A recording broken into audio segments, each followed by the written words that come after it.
दोस्तों, कुछ शहरों का हम जिक्र कर चुके हैं। मसलन हैदराबाद का कर चुके हैं, आगरा का कर चुके हैं, बनारस का कर चुके हैं।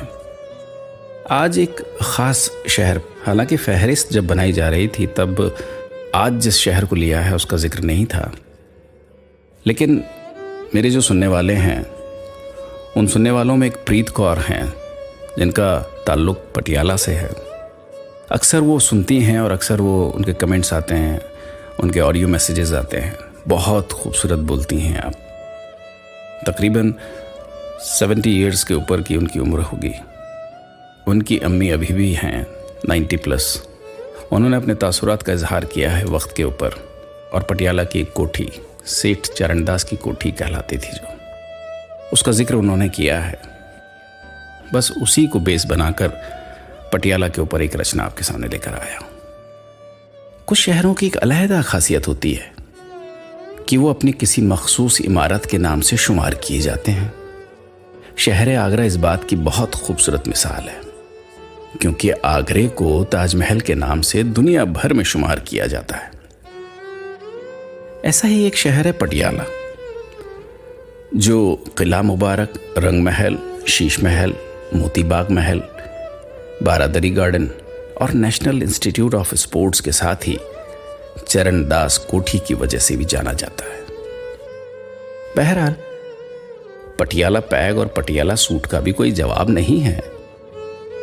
साल 1870 में देश का पहला डिग्री कॉलेज यानी मोहिंदर कॉलेज देने वाला पटियाला, अगर हिंदुस्तानी विरासत में अपना मजबूत दखल रखता है तो इसलिए भी कि इसकी विरासत पंजाबी इतिहास की नुमाइंदगी करती है। चूंकि इस नगर की नींव बाबा आला सिंह यानी पट्टीवाला ने सन 1763 में रखी थी, इसलिए इस शहर को पट्टीवाला यानी पटियाला के नाम से जाना जाता है। मगर अब वही पटियाला शहर अपनी एक पहचान को खो चुका है, तो ये जाहिर है कि वक्त ने करवट बदल ली है।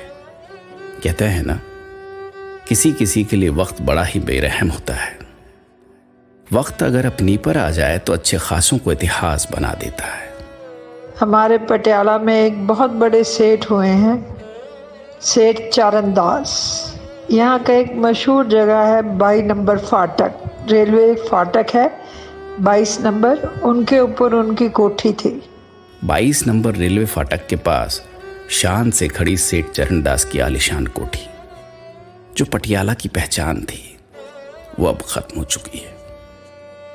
सुना है कि इस कोठी का नक्शा बाहरले मुल्क से आया था, और जब ये कोठी बनकर तैयार हुई, पटियाले में इस कोठी ने सबसे पहले लोगों को बेसमेंट कंसेप्ट मिला इस कोठी से।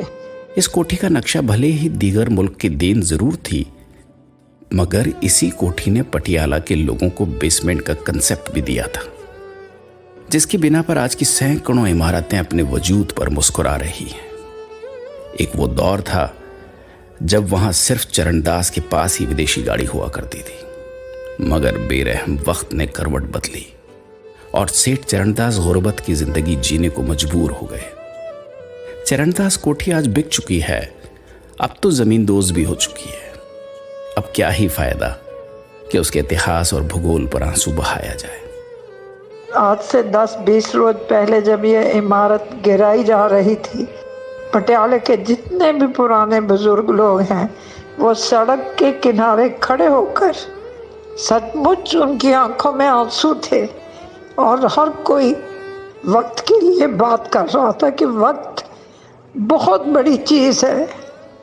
क्योंकि जब ये कोठी गिराई जा रही थी तो पुराने जमाने के बुजुर्ग अपनी गमजदा आंखों से लाचार होकर देख रहे थे और कह रहे थे कि पटियाला की पहचान ही गिरा दी गई। बहरहाल, वक्त ने ये जो हसीन सितम किया है पटियाला की पहचान पर, इससे उसका भूगोल भले मिट जाए, लेकिन उसका इतिहास नहीं मिट सकता, क्योंकि इतिहास वो शय है जो बेरहम वक्त को भी आईना दिखाती रहती है।